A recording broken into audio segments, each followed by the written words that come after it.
So it's been a few days since Navia's release, and if you haven't been living under a rock, then you'd know her reception has been really good so far. I would say both across the global community and China community, which is what I've been looking at. In fact, I also did a small poll on my YouTube community post, and over 66% of people believe that Navia has exceeded their expectations so far.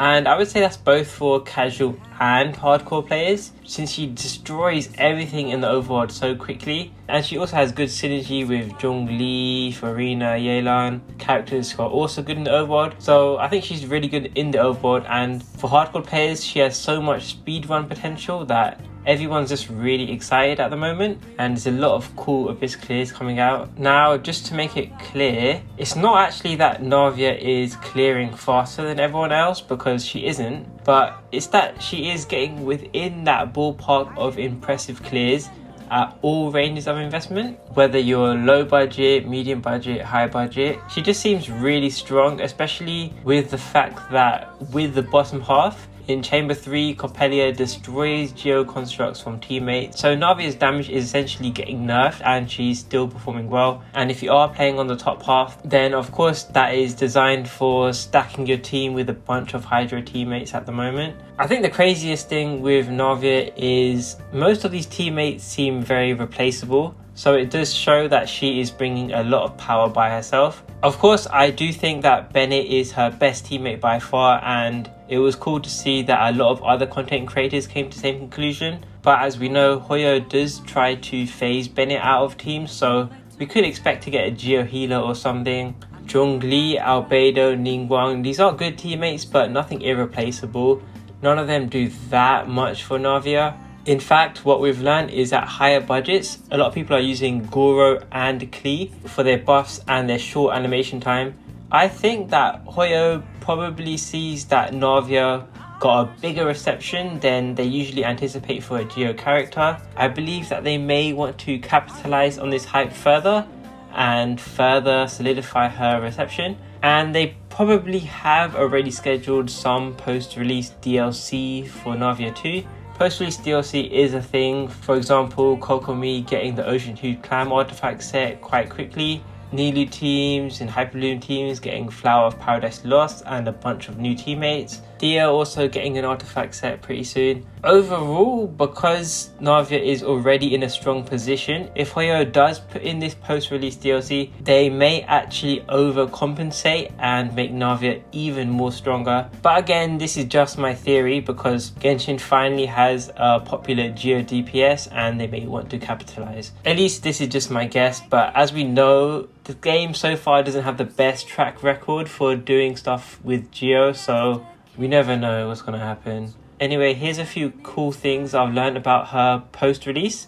The first thing is shard funneling. Now, just a warning, this is for hardcore players only, but this is cool. As you know, picking up shards builds stacks on Navia's skill to boost its damage. But you might not have known this, but what players have figured out is if you're playing Navia on the bottom half, if you play a Geo character on the top half, or if you're fighting Geo enemies, you can actually have leftover shards from the top half and then pick them up with your Navia team. And as you can see, this lets her pre-stack charges. This tactic did kind of exist in the past, but it was very niche. For example, some players used to use Archaic Petra on their Bennett in an international team, and then picking up a shard with Bennett can give them slightly more damage than they might have got with something like Noblesse. But now that Navia exists and shards are even more relevant, shards have a direct impact on her kit, this can make this technique even more powerful. But of course, I wouldn't expect 99% of players to use this, and even more so because this is only relevant if it is an Abyss where you would play Navia's team on the bottom half. But because this is so strong for hardcore players being able to pre-stack for Navia's skill, I do expect to see this as a very popular strat for speedruns. It's just such a huge advantage. Here's also some speedrun teams so far that people have been playing. It's cool to see these first two teams are quite popular with speedruns. But if you watched my guide video, these are also the two teams I felt were her strongest for general use. I'm also going to put in this whale team which uses C2 Klee and C6 Goro.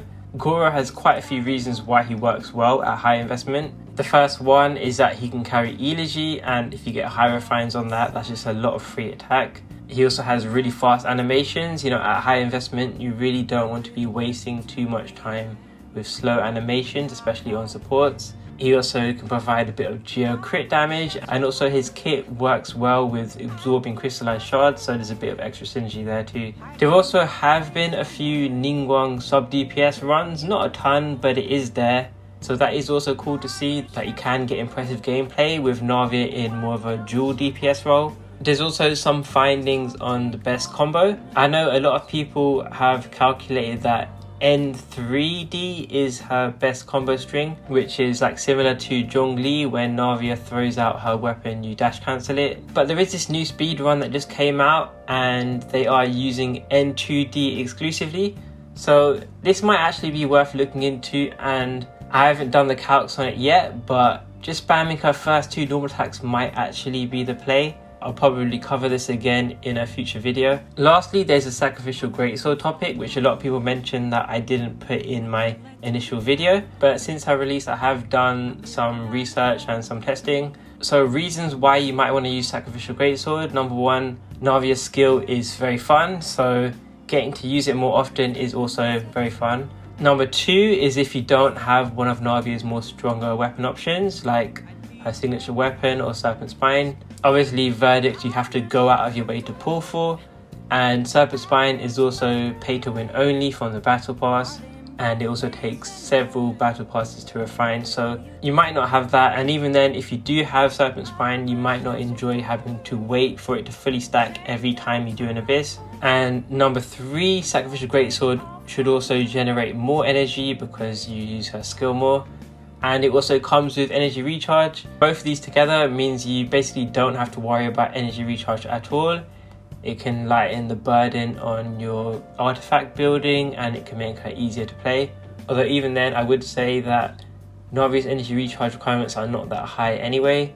She only has 60 energy burst cost, and she does generate quite good energy with her skills normally, but Sac Greatsword can make that even easier. It also would make Navia less reliant on a second Geo teammate, so more ER and energy generation also makes her less reliant on playing a second Geo teammate. So this can also be great if you want to experiment with team variety and maybe try Navia in solo Geo teams. And then number 4 is kind of in a similar vein to number 3, which is that you might not have the investment where you can absolutely destroy content quickly with Navia's strongest builds. And in that case, I can definitely understand a chill comfort option like Sacrificial Greatsword could be the play for you. Now, reasons why not to use Sacrificial Greatsword, which to be honest, after a lot of testing, I think that yes, her skill does hit hard, and being able to use her skill more should be good. However, it can be too much of a good thing. Number 1, Navia's skill wants shard generation to consume for extra damage. You know, you need to be absorbing crystallized shards in order to boost the skill. And this might seem contradictory since I do like the 3 elemental skill damage windows. But the thing is, you still have to space out Navia's elemental skill uses, and you need to give the shards time to breathe and time for you to generate charges. And it's already pretty difficult to get high stacks when you are doing triple skills in your damage windows. So having more skills from Sacrificial Greatsword, it can mean you need more elemental application to generate these shards, which might not be realistic, and which puts even more pressure on your sub DPSs and supports to generate these shards. And what can easily happen is you end up getting diminished results per skill, and the extra skills you get from Sacrificial Greatsword are just cannibalizing the rest of the skills, and you're never really able to get a max hit. And then the second thing I realized is that each skill also takes quite a bit of animation time. You can do tap E's, but you can't always do tap E every single time, especially because it doesn't suck in shards.